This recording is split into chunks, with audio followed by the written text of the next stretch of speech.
कैसे सब लोग, आज हम बात करेंगे डिपॉजिट रेट्स की बैंकॉक या थाईलैंड में कि बैंक कितना आपको बेनिफिट देता है।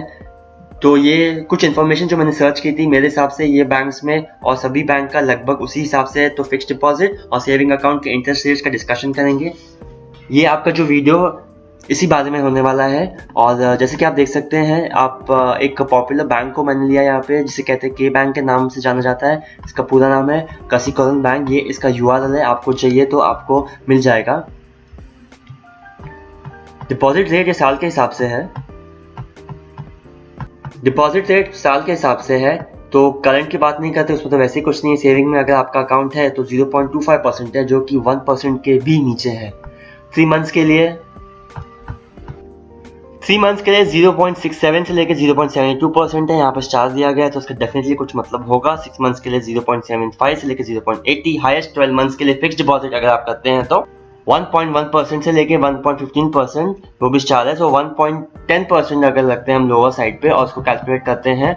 अगर आपको जैसे अनुमान लगा लीजिए 50,000 थाई बात का फिक्स डिपॉजिट कराना है एफडी, तो 1.15% जो मैंने टाइप किया है इसे 1.10 करते हैं एक साल के लिए।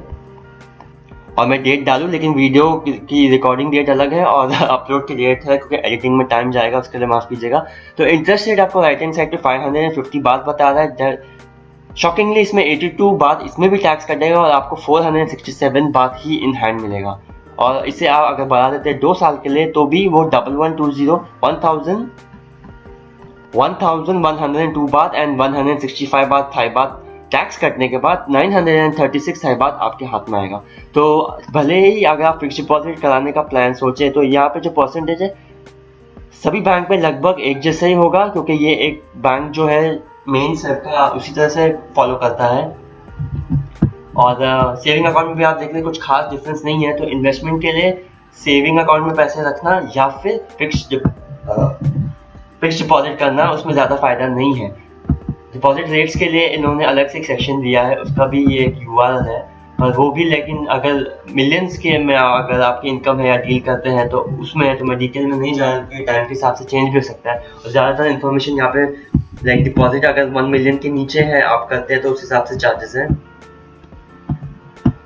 टैक्स सेविंग के लिए पॉपुलर ऑप्शन एक एसएसएफ और आरएमएफ। एसएसएफ का फुल फॉर्म है सुपर सेविंग फंड और आरएमएफ का है रिटायरमेंट म्यूचुअल फंड। तो इतना पढ़ने के बाद भी मुझे डिटेल में नहीं समझ में आया, इसलिए मैं बैंक में गया पूछने के लिए। तो मुझे पता चला कि एसएसएफ आपको मिनिमम 10 इयर्स के लिए करना है, जो कि यहाँ पे करेक्ट इन्फॉर्मेशन दी है।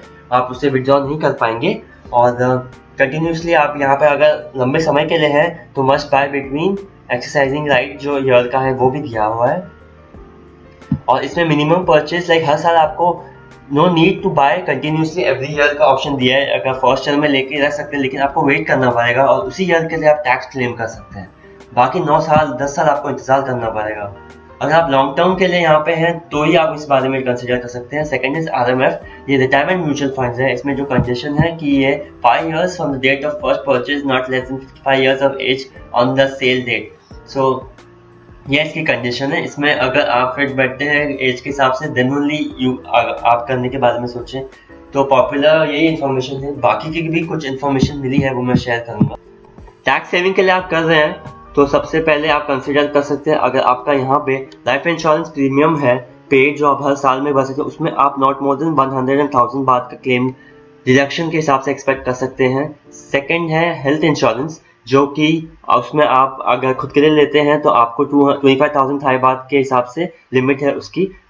ये परचेज इन्वेस्टमेंट आरएमएफ जिसे हमने पहले डिस्कस किया था, उसके में जो यूनिट्स आपको मिलते हैं इसका 30% एक्सेसिबल इनकम और इससे 500,000 बात से ज़्यादा नहीं होना चाहिए। सेम एसएसएफ के लिए 30% जो क्लेम कंडीशन है और 200,000 बात तक नहीं होना चाहिए।